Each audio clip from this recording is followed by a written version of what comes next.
لله رب العالمين حمدا كثيرا طيبا مباركا فيه أشهد أن لا إله إلا الله وحده لا شريك له وأشهد أن محمدا عبده ورسوله الكريم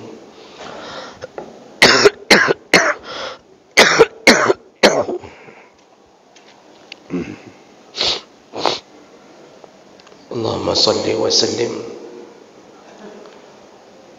على نبينا المصطفى محمد وعلى آله وأصحابه أجمعين أما بعد رب اشرح لي صدري ويسر لي أمري واحلل عقدة من لساني يفقهوا قولي.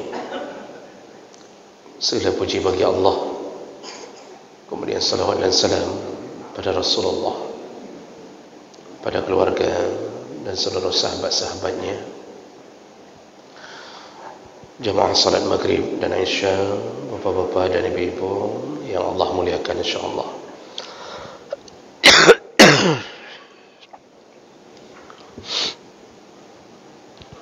Kita sedang membahas tentang fadilah beriman kepada qada dan qadar. Dan kita di minggu yang lalu sudah membahas sekilas, walaupun belum selesai, yaitu mukaddimah tentang pengenalan qada dan qadar. Sekedar pengingat ulang, dalam timbangan para ulama, qada dan qadar masih ada pandangan yang berbeda. Ada yang mengatakan qadar apa yang tertulis di Lauhul Mahfuz, dan qada apa yang dilaksanakan. Namun jumhur ulama lebih banyak yang mengatakan bahawa yang tertulis di Lauhul Mahfuz sejak zaman azali adalah qada, sedangkan eksekusinya disebut qadar atau takdir. Tapi walaupun begitu, itu bukanlah masalah besar, karena antara qada dan qadar adalah rahasia Allah Subhanahu wa taala. Lalu kita sudah membahas tingkatan memahami qada dan qadar. Jadi ada 4 tingkatan, yang kita baru bahas 3. Jadi memahami tentang ketetapan Allah yang bernama qada dan qadar itu ada 4 tingkatan. Yang pertama, al-ilm atau ilmu Allah. Jadi maksudnya semua yang Allah tetapkan, Allah rencanakan, itu semua berdasarkan ilmu Allah. Tidak ada yang terlepas dari ilmu Allah. Dengan sepengetahuan Allah, Allah tahu apa yang akan terjadi, Allah tahu yang sedang terjadi, Allah tahu yang telah terjadi, dan Allah tahu apa yang telah terjadi dan akan terjadi kembali. Makanya kan Allah mengatakan, seandainya orang-orang kafir itu dikabulkan doanya untuk dikembalikan ke dunia, sungguh mereka akan kembali kufur kepada Allah. Berarti Allah sudah tahu, ini orang kafir ni kalau dikembalikan ke dunia akan kembali kufur. Maka yang akan terjadi kemudian Allah juga sudah tahu. Jadi qada dan qadar itu semua diselimuti oleh pengetahuan Allah. Itu yang pertama, tingkatan yang harus difahami. Lalu kemudian yang kedua, al-kitabah. Setelah pengetahuan Allah merencanakan semua apa yang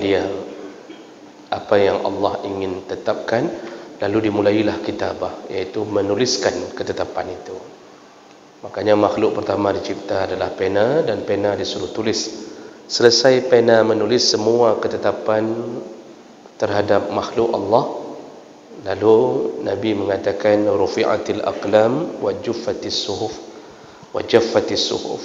Pena diangkat, lembaran telah kering, artinya enggak dirubah lagi oleh Allah. Jadi itu tingkatan kedua, berarti setelah Allah tahu apa yang akan dilakukan, lalu Allah menyuruh tulis ketetapan itu. Kemudian tingkatan ketiga yang sudah kita bahas adalah berikutnya, qada dan qadar itu tidak lepas daripada masyiah Allah, iaitu kehendak Allah. Semua yang baik dan buruk itu datangnya dari Allah. Cuma kadang-kadang kita tidak memahami maksud ketika yang datang itu adalah keburukan. Makanya kita bahas kemarin, sekedar pengingat ulang saja. Kehendak Allah itu ada yang muradan li zati, ada yang muradan li ghairi. Ada kehendak Allah yang memang itu diinginkan, yaitu kebaikan. Jadi kalau Allah mengatakan tentang surga, maka itu memang kehendak Allah membuat kebaikan bernama surga. Itu li zati. Lalu kemudian yang banyak tidak dipahami manusia adalah yang muradan li ghairi, yaitu ketika Allah membuat sesuatu yang sifatnya keburukan, tetapi sebenarnya Allah menginginkan di balik keburukan itu yang tidak bisa terjangkau oleh manusia. Kita diberikan anak yang cacat, yang kita selalu mencela, menangisi, menyesali. Padahal di balik anak cacat itu Allah telah menyimpan, kita anggap itu keburukan, padahal Allah telah menyimpan sebuah rencana. Engkau didik anakmu yang autis, engkau gendong dia tanpa harapan dia jadi PNS, tidak ada harapan akan merasakan uang dari gajinya, dari kecil sudah cacat, jadi cebok terus-terusan dari kecil sampai besar. Maka kita bisa masuk surga dengan kesabaran diberikan anak cacat itu, karena itu paling ikhlas, karena memang sudah tahu enggak ada harapan. Kita kalau pelihara anak kita yang sempurna, yang lengkap anggota tubuh, kan kita pasti berharap, nanti kalau kamu sudah jadi orang, jangan lupakan mama. Kalau kamu nanti sudah kerja, yang gaji pertama traktir kami lah. Ada harapan. Sama anak cacat apa harapan? Kita menganggap keburukan, padahal di balik itu Allah menginginkan masuk surga orang tuanya dengan mendidik seikhlasnya. Nah, itu contoh yang muradan li ghairi. Kita tidak faham apa yang diberikan oleh Allah, yang sifatnya kita anggap buruk. Tsunami kita anggap buruk, padahal di balik tsunami Allah menginginkan sesuatu. Konflik kita anggap buruk, padahal di balik konflik Allah inginkan kebaikan di baliknya. Nah, ini termasuk masyiah. Begitulah beredarnya qada dan qadar Allah di dalam kehendak Allah. Lalu kemudian kita sambung.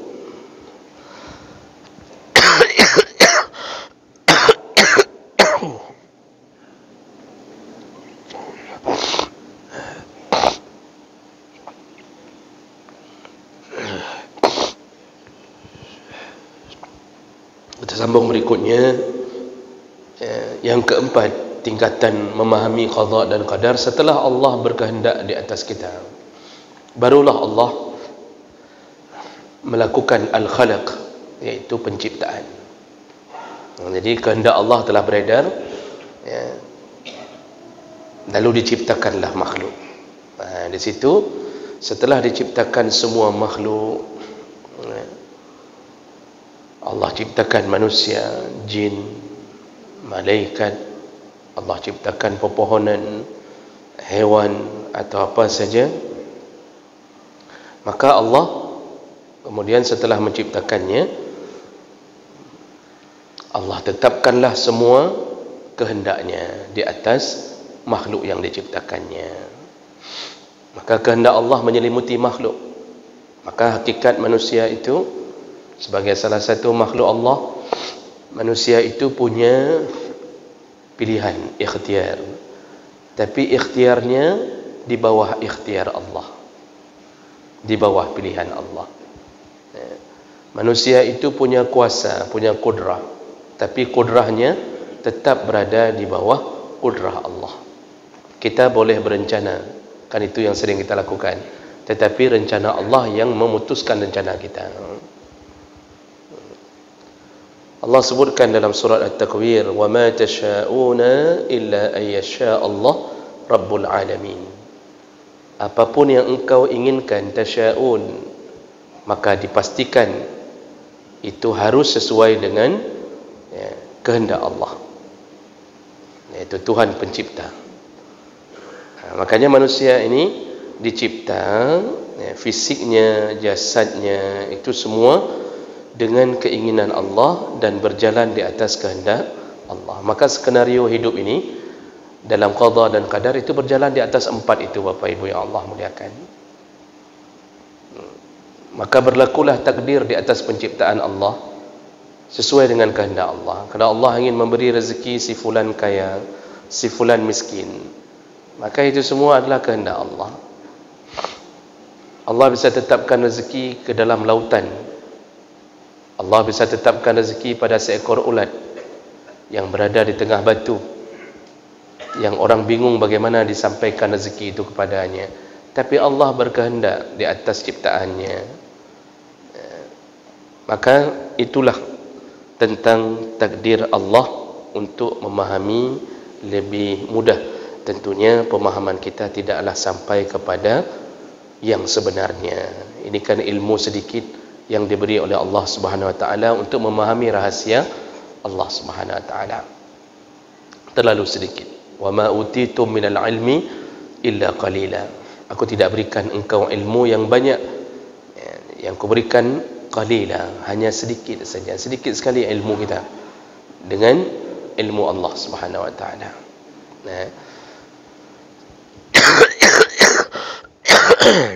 Baik, selanjutnya setelah kita memahami tingkatan memahami takdir, selanjutnya informasi yang juga kita perlu tahu tentang masalah qada dan qadar, yaitu tentang pembagian takdir.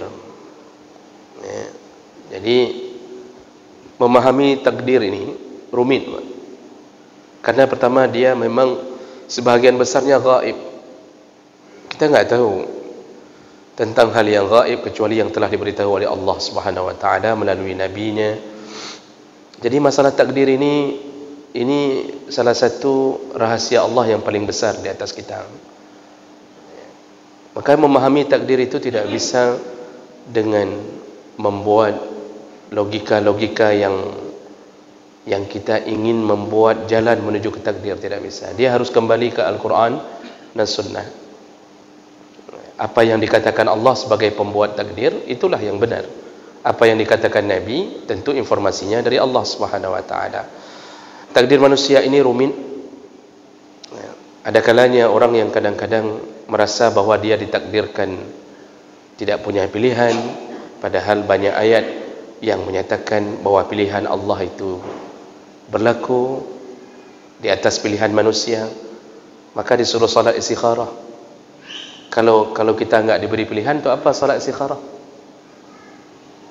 Kalau kita harus menerima total keinginan Allah pada kita, maka tidak perlu disunnahkan salat istikharah meminta petunjuk. Makanya sulit sekali memahami takdir. Ada orang yang merasa dia punya pilihan yang banyak, padahal ujung-ujungnya dia kembali kepada sebuah keputusan yang dia tidak merencanakannya. Pinginnya jadi dokter, rupanya ujung-ujungnya jadi OB, jadi office boy. Ada yang pingin jadi office boy, ujung-ujungnya jadi dokter. Jadi apa ini? Semua kita ini bergerak dalam keadaan tidak tahu apa yang telah terjadi pada kita dan apa yang akan terjadi.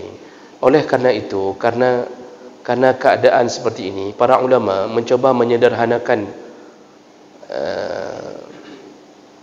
pembagian takdir, sehingga bisa membuat orang sedikit memahami apa yang akan berlaku ke atasnya. Maka para ulama membagi takdir secara umum menjadi 2. Dan ini dituliskan dalam banyak kitab dari orang-orang yang diberi ilmu oleh Allah Subhanahu wa taala. Yang pertama, takdir yang disebut dengan takdir mubram. Takdir mubram itu dalam catatan para ulama adalah takdir yang telah dipermanenkan, sudah dipatenkan oleh Allah dan tidak akan dirubah oleh Allah kapanpun, dimanapun. Contohnya bahwa kita akan lahir dari orang tua yang bernama Fulan dan ibu kita adalah Fulanah, lalu kita lahir tanggal sekian, lalu kita akan meninggal pada detik ini, jam ini, di tempat yang telah ditentukan. Fi ayyi ardin tamut, sampai di tanah mana engkau mati telah ditetapkan oleh Allah. Itu disebut mubram, takdirnya tidak rubah. Iza jaa ajaluhum la yastakhiruna sa'atan wa la yastaqdimun. Kalau sudah datang ajalmu, Allah tidak akan majukan, Allah tidak akan mundurkan, Allah tidak akan majukan. Nah, ini disebut takdir mubram. Semua keadaan kita, bahwa kita lahir dalam keadaan sempurna fisik, dalam keadaan cacat, itu semua adalah takdir Allah. Kemudian takdir yang kedua disebut takdir mu'allaq. Mu'allaq itu artinya tergantung atau kondisional.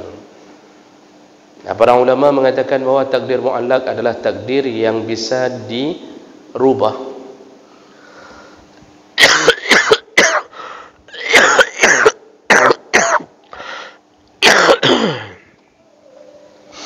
Takdir yang bisa diubah oleh Allah berdasarkan keinginan Allah di atas permintaan hamba.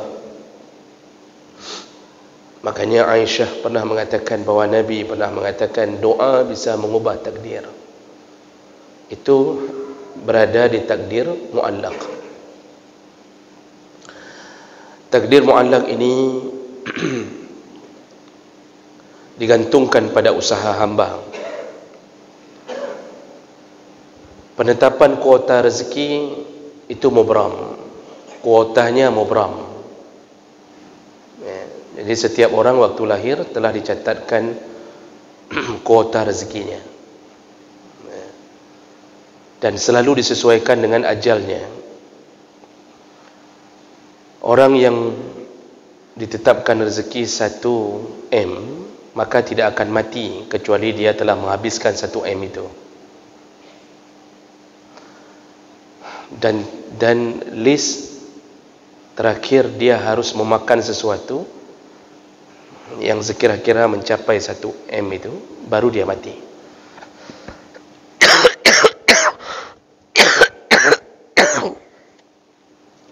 Jadi kuotanya mubram, enggak dirubah.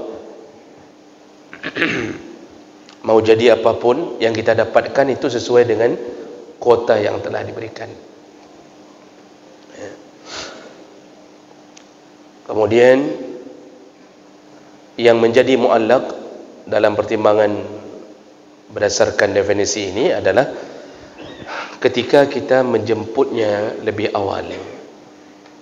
Jadi yang kaya itu bukan bermakna kuotanya ditambah oleh Allah, tapi yang kaya itu karena dia berusaha menjemput kuota itu lebih cepat. Jadi yang miskin kuotanya tetap seperti yang Allah tuliskan. Kadang-kadang dia miskin karena dia malas untuk berusaha, sekolah tidak mau, SD bolos selalu, SD aja 8 tahun, setelah SD enggak mau sekolah lagi, akhirnya cuma kerja serabutan, gaji 700.000 per bulan, itu contoh. Itu 700.000 per bulan, nanti hitungannya tetap seperti kuota yang ditetapkan Allah. Cuma kenapa dia hidupnya dalam keadaan miskin? Karena dia tidak mau berusaha untuk menjemput dengan cepat. Berbeda dengan orang yang sudah S2, S3, ngisi seminar saja. Yang S3 profesor ngisi seminar, ketok mic 200.000, belum bicara Pak, baru ketok mic. Profesor diundang ke tempat lain, ketok mic 200.000, 3 kali ketok 600.000. Saya pernah bilang, Doktor spesialis itu cuma mengetuk-ngetuk perut saja, oh berangin, dah 300,000 tu. Kita sakit gigi, diketuk gigi kita, plak diketuk sekali, bang. Oh, udah 150,000 sekali ketuk. Diketuk semua kali saja 32. Kenapa? Dia berusaha masuk kuliah kedoktoran, ambil spesialis ini, itu harganya melangit. Makanya mu'allaq itu juga berhubungan dengan mubram. Orang yang sakit, dalam takdir Allah dia harus sakit, tapi Allah bisa sembuhkan dengan permintaan. Dia berdoa kepada Allah. Makanya Nabi selalu berdoa mengunjungi orang sakit. Nabi mendoakan,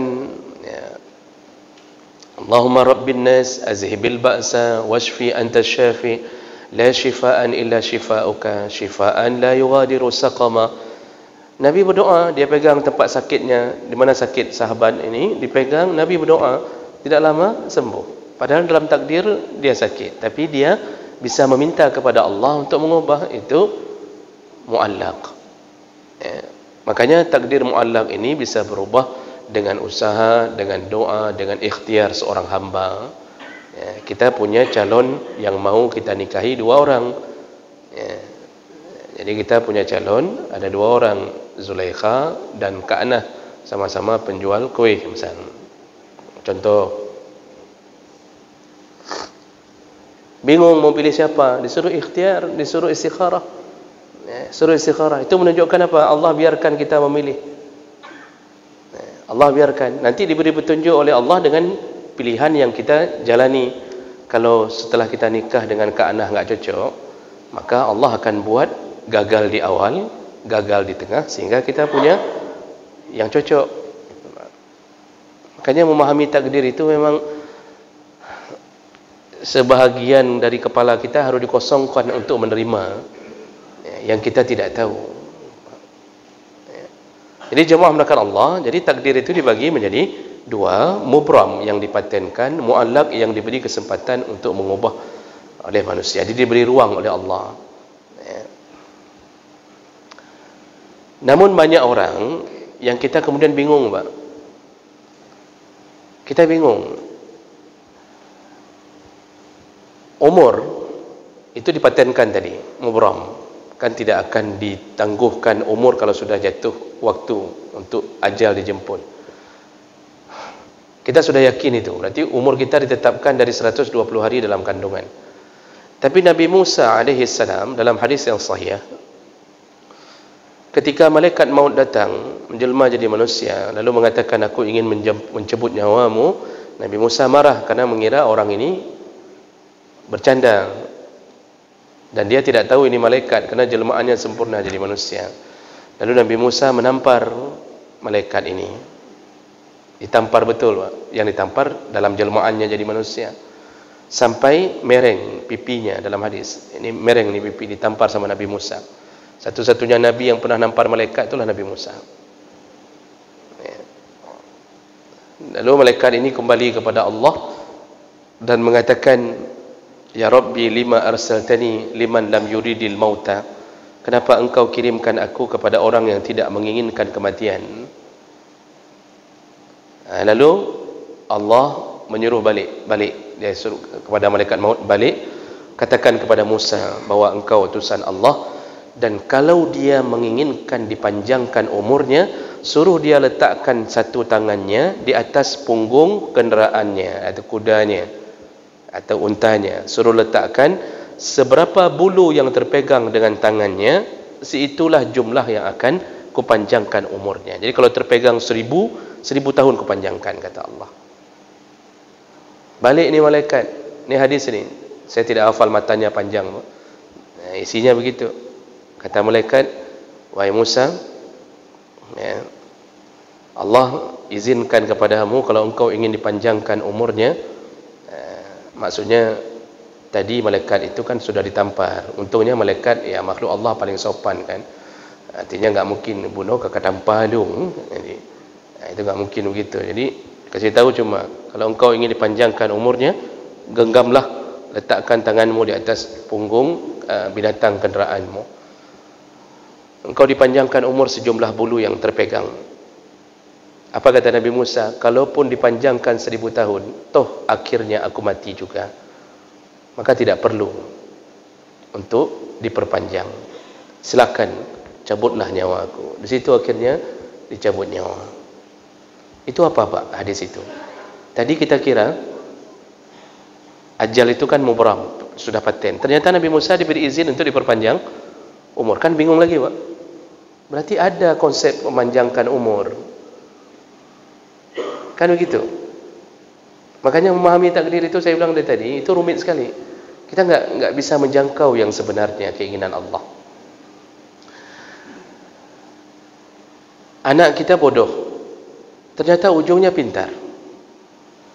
Ya, seperti kisah Albert Einstein itu, kan berapa kali gagal sekolah, ternyata menjadi orang yang paling pintar dan dikenal di dunia dengan penemuan-penemuannya.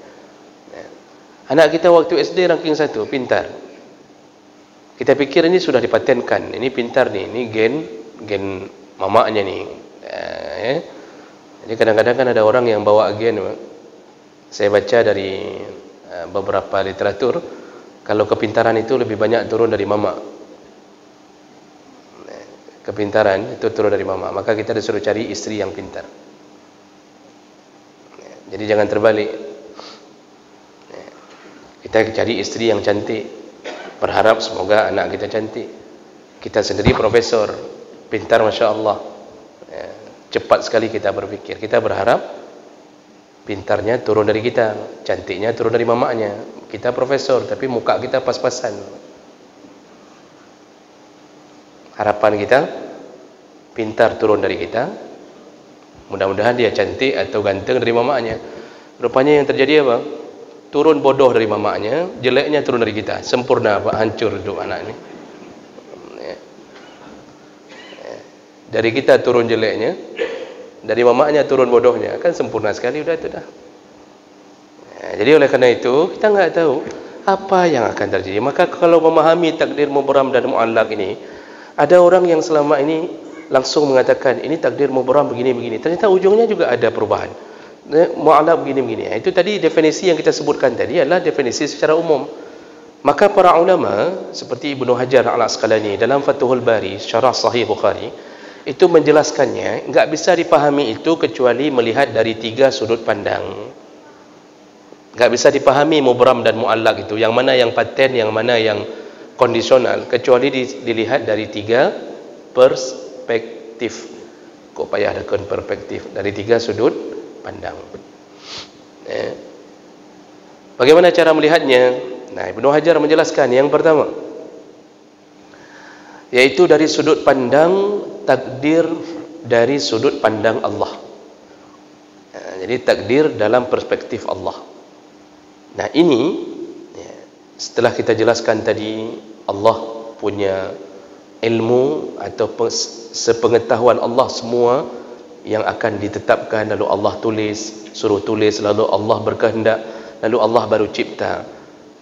Dan apa yang dicipta tadi disebutkan oleh Nabi dalam hadis riwayat Muslim, habis ditulis, kata Nabi, pena diangkat, rufi'atil aqlam wa jaffatis suhuf. Lembaran di Lauhul Mahfuz telah kering, maksudnya enggak dirubah lagi oleh Allah. Jadi pena itu cuma nulis dari awal, lalu sudah selesai. Mushaf artinya lembaran-lembaran Lauhul Mahfuz kering. Maksud kering enggak lagi ada tulisan yang baru untuk menulis sebuah ketetapan yang baru. Kalau kita kan Pak, kita sudah tulis sebuah cerita, cerita ini kita tulis, nanti ada yang salah, kita step back. Kalau seandainya berlaku step back kepada Allah, berarti Allah tidak punya kuasa untuk menentukan semua skenario di atas makhluknya. Berarti ada yang salah. Umar katalah, ini dia seharusnya perempuan yang lahir ni, kok bisa jadi lelaki? Itu berarti Allah punya kekurangan. Maka kata Ibnu Hajar, dari sudut pandang Allah, maka semua takdir itu mubram, enggak ada yang muallaq.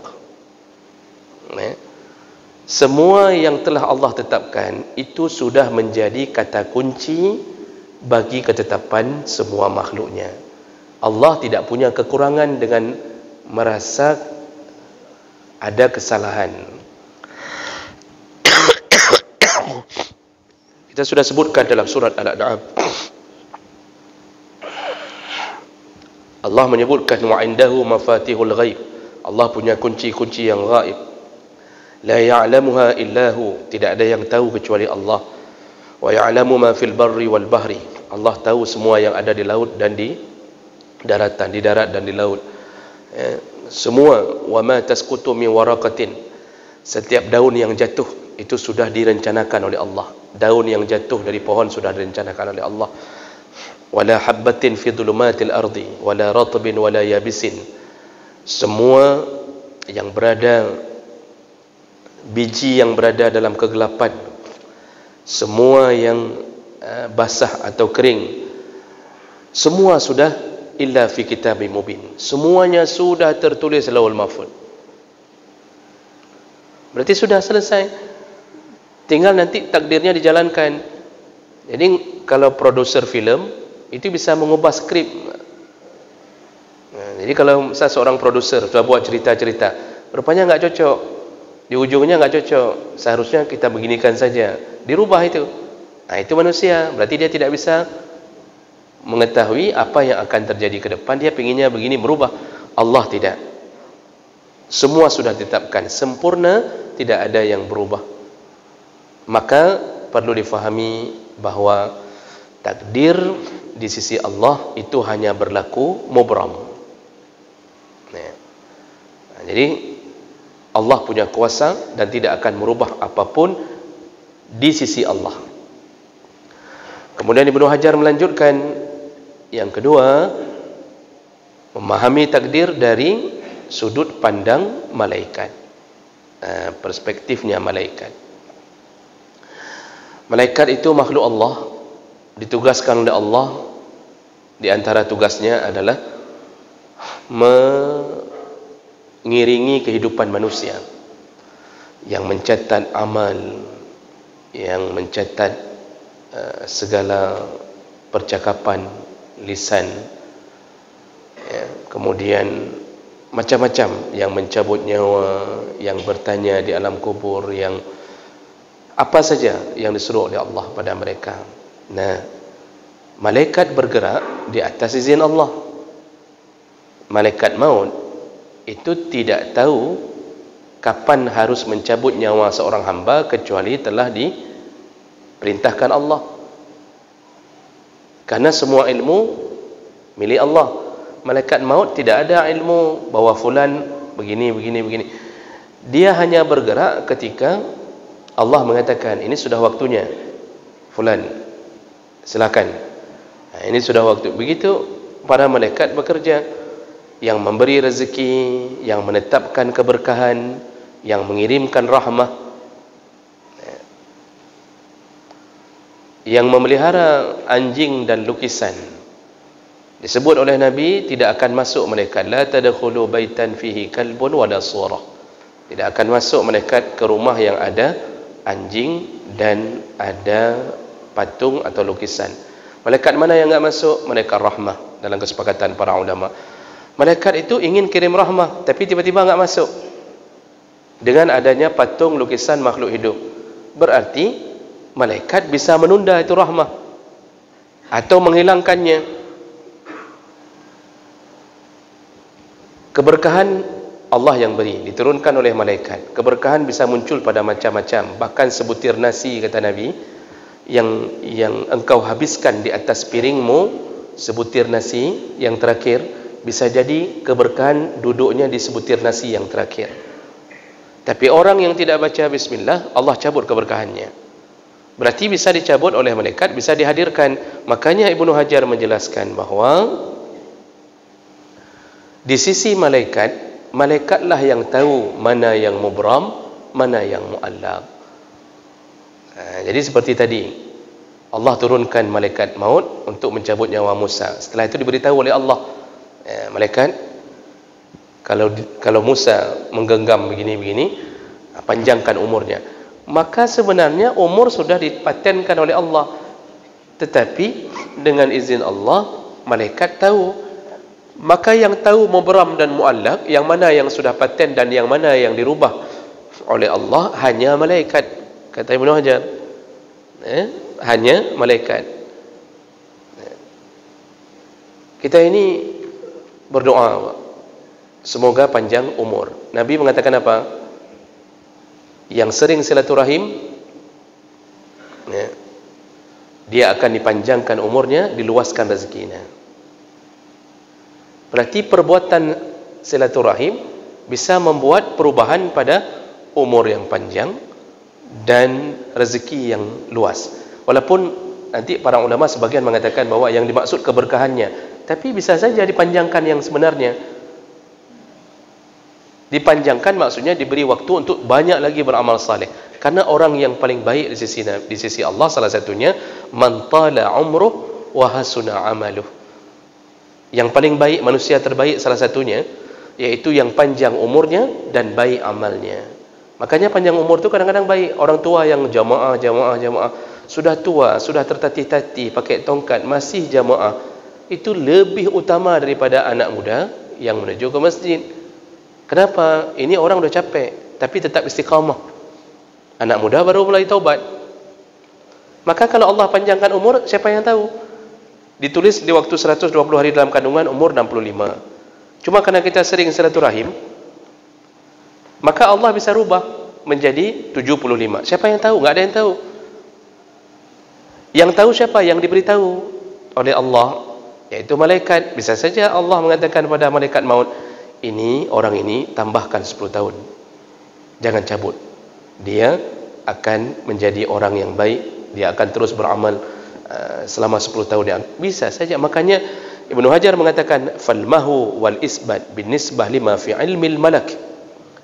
Penetapan dan penghapusan takdir itu adalah perspektif yang diketahui oleh para malaikat. Wa ma fi ummil kitab huwa allazi fi ilmillah. Dan itu yang telah tercatat di Lauhul Mahfuz dan sesuai dengan pengetahuan Allah. Makanya Allah yang memberitahu, seperti tadi kisah Nabi Musa. Maka mubram, kita dapat tahu ajal kita tahu sekian, sudah dicatat. Tapi waktu dirubah oleh Allah kita pun enggak tahu. Sudah dirubah apa belum ni? Ini sudah dirubah apa belum ni? Kita tidak, yang tahu hanya utusan-utusan Allah yang diberitahu untuk mengurusi kita. Seperti tadi anak kita autis. Ternyata karena doa-doa kita diberi kelebihan oleh Allah. Dengan berbagai ilmu dia sanggup menguasainya walaupun autis. Sejatinya bisa jadi tertulis di Lauhul Mahfuz bahwa dia memang dari awal autis tapi dia akan pintar. Tapi perubahan itu hanya diberitahu oleh malaikat berdasarkan permintaan dari manusia. Maka doa bisa merubah takdir.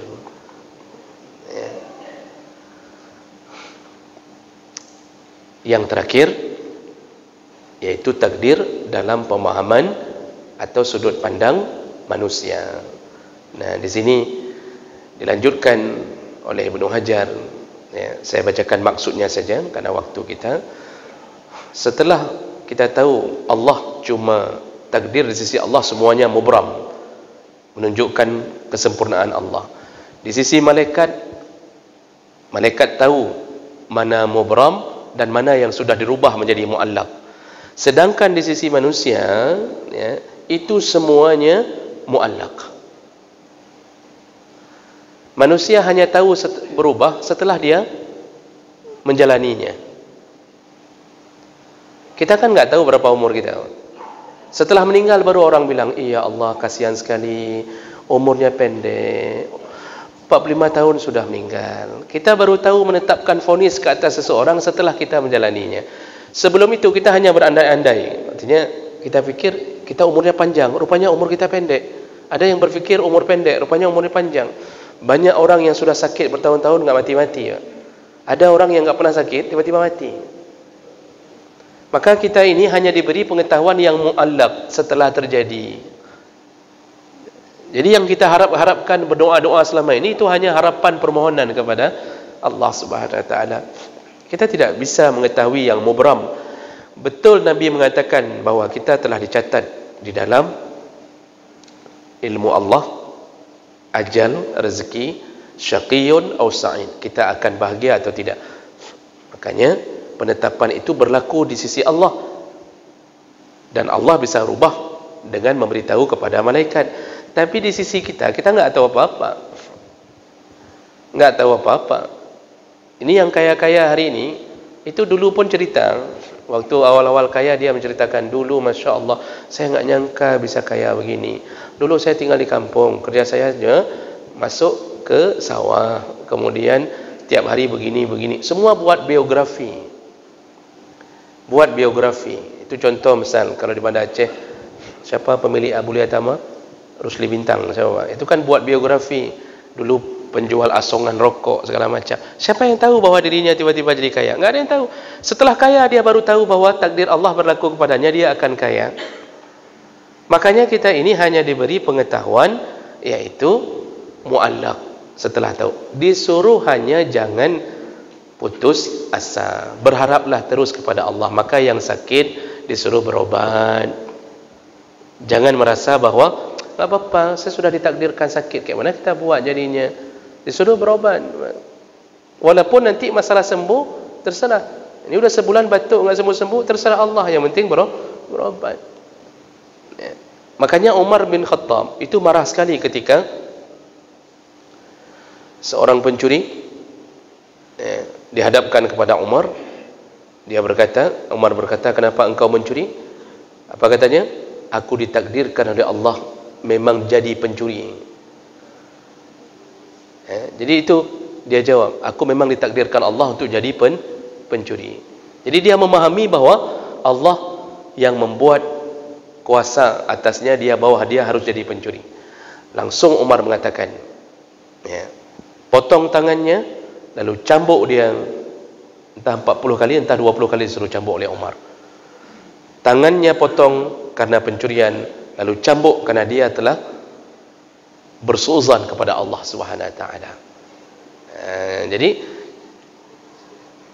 jangan sampai merasa bahwa kita ini enggak diberi ruang untuk mengubah takdir. Allah yang punya kuasa itu. Dan inilah Pak, tentang seluk-beluk yang dicoba untuk disederhanakan oleh para ulama agar kita bisa sedikit memahami ketentuan Allah. Maka oleh kerana itu, tugas kita manusia, wa ma khalaqtul jinna wal insa illa liya'budun. Kuciptakan jin dan manusia hanya untuk menyembah. Enggak usah mikir-mikir masalah bagaimana nanti masa depan kita, nanti bagaimana keadaan anak kita. Enggak usah pikir, ibadahlah, tetaplah ibadah, lalu berharaplah dari Allah, maka terimalah apa yang Allah tentukan. Dan Allah sudah tahu mana hamba yang berhusnudzan dan mana yang bersuudzan kepada Allah melalui takdirnya. InsyaAllah minggu depan baru kita masuk ke dalam apa kelebihan orang yang beriman pada Allah dan qadar. Demikian, subhanakallahumma bihamdik, asyhadu an la ilaha illa anta, astaghfiruka wa atubu ilaik. Wassalamualaikum warahmatullahi wabarakatuh.